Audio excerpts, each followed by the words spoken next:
नमस्कार दोस्तों, स्वागत है आपका हमारे चैनल पर। तो दोस्तों, आज हम बात करेंगे सोशल मीडिया की नई गाइडलाइंस के बारे में। तो सबसे पहले हमारे चैनल को सब्सक्राइब कर लीजिए, बेल नोटिफिकेशन ऑल पे सेट कर लीजिए और फिर देखते हैं नई गाइडलाइंस क्या हैं। कारीगण और सभी आईएनबी सेक्रेटरी और आईटी सेक्रेटरी और पत्रकार मित्रों, आज हम सोशल मीडिया के संबंध में गाइडलाइन और डिजिटल मीडिया और ओटीटी के बारे में कोड ऑफ एथिक्स, इसको लेकर आपसे चर्चा करने के लिए उपस्थित हुए हैं। ये आपको हम बता दें कि जो सोशल मीडिया है, बाकी इंटरमीडियरी है, उसके संबंध में जो हमने गाइडलाइन बनाई है नई, उसको मैं प्रस्तुत करूंगा।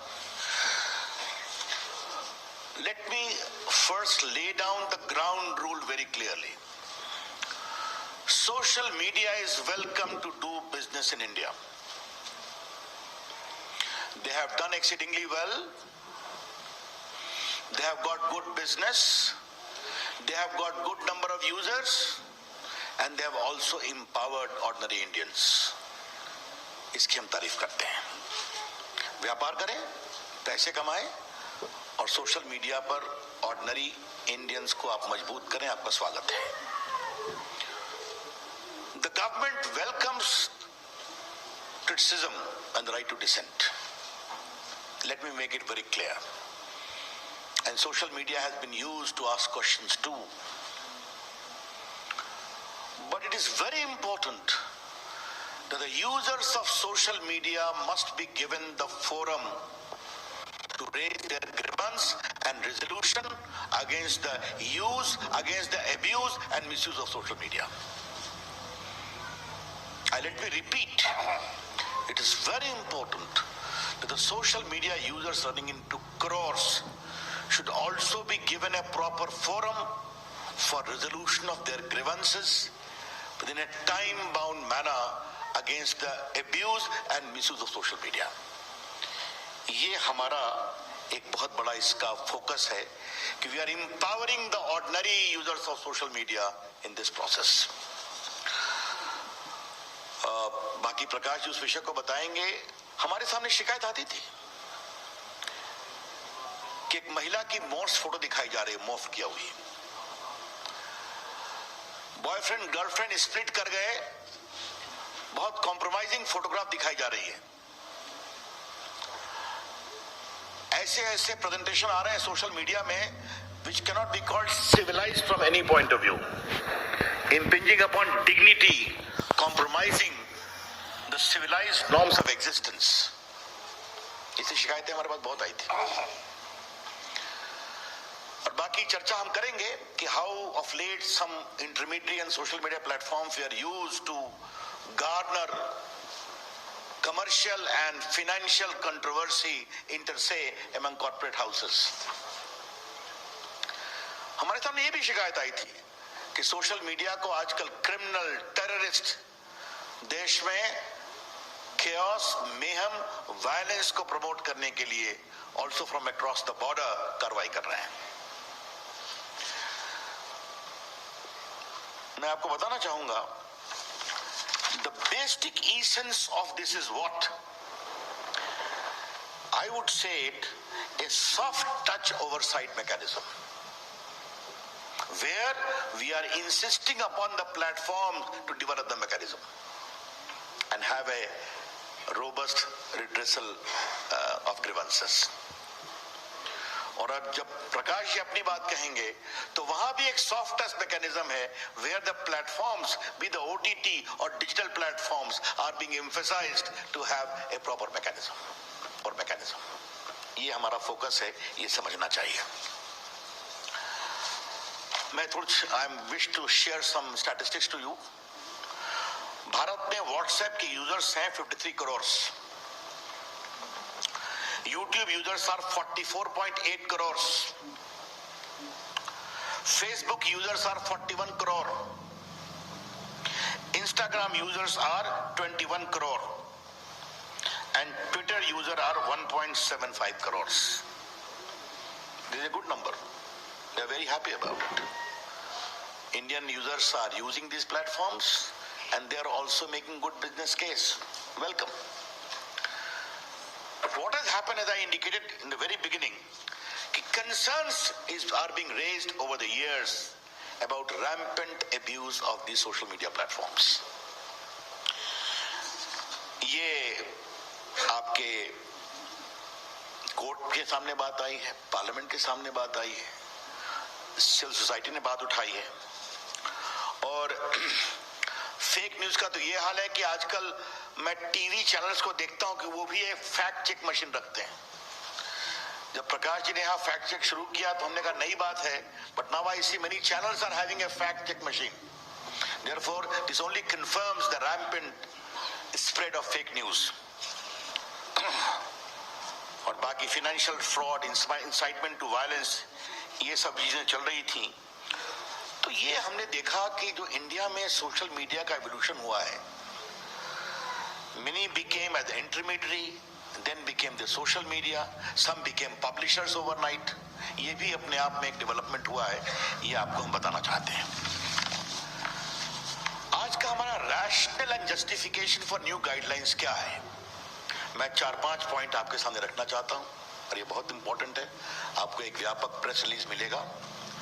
Supreme court around 11 December 2018 in the Pranjwala case asked us to frame necessary guidelines to eliminate child pornography, rape, gang rape images, videos and sites in content hosting platform and other applications. Supreme court ने फिर 24 September 2019 को मेरी ministry को direct किया कि please have a new guideline completed at the earliest. Our secretary Mr. Ajay Sani had filed an affidavit in the court to be doing by this year beginning itself. Rajya Sabha में 26/7/2018 को calling attention motion हुआ था fake news पर, AB तो social media पर, and all the members of parliament urged me to take action, and there is my assurance on the floor of the house कि we will improve the entire guideline. और राज्यसभा की एक ad hoc committee की report है on 3rd February 2020 जहां पर pornography on social media, effect on children, hate content on social media, इसको लेकर चिंता प्रकट की गई थी। Therefore, court orders, parliamentary proceedings. I only mention of Supreme Court. There are many orders of the High Courts as well to take action in this. हमारी ministry ने व्यापक कंसल्टेशन किया। We prepared a draft on 24th December 2018, where we received 171 comments. We put those comments in public domain, and we had 80 counter comments too. Therefore, widespread consultations was done, and also in the case of INB, which will be explained by them. अब हम इसके salient features को आपके सामने रखना चाह देते हैं, बाकी तो रूल्स आपके सामने आएगा, स्टेटमेंट भी है। पहला है कि 2 कैटेगरी की है, एक है intermediary which can be a social media intermediary, और दूसरा है significant social media intermediary. Significant social media intermediary पर additional obligation है, there are additional obligations on a significant social media intermediary. We shall notify the users number for a significant social media intermediary very soon. Who will be those? पहला है कि आपको एक grievance redressal mechanism रखना पड़ेगा, और इस grievance officer का नाम भी आपको रखना पड़ेगा, who shall register the grievance within 24 hours and disposal in 15 days. That is very clear. Second, if there are complaints against the dignity of users, particularly women, that expose their private parts of individuals, or nudity, or in sexual act, impersonation, etc., you will be required to remove them within 24 hours after a complaint is met. This particular provision is designed to respect the dignity of the women of India and anyone else. It's very clear. उसके बाद मैंने बता दिया आपको कि 2 प्रकार के social media होंगे। तो जो सिग्निफिकेंट सोशल मीडिया होगा उनको 3 काम करना पड़ेगा। पहला, you will have to have a chief compliance officer resident in India, responsible for ensuring compliance of the acts and the rules. Second, a nodal contact person resident in India for having 24/7 coordination with the law enforcement agencies. तो पहला हो गया chief compliance officer, दूसरा हो गया nodal contact person, तीसरा है appoint a resident grievance officer who shall perform the grievance redressal mechanism as I indicated. And next is you must publish a monthly compliance report कि आपके पास कितने complaints आए, आपने उन पर क्या कार्रवाई किया और क्या रिड्रेसल किया. Therefore, just to concretize, we are empowering the ordinary users of social media and other intermediaries. You must have a robust grievance redressal mechanism, shooting the complaint within 24 hours, redressal within 15 days. You must have a chief compliance officer for significant social media. You must have a nodal contact person. You must have a resident grievance officer, all residing in India. And you must give a monthly compliance report. ये बहुत स्पष्ट है.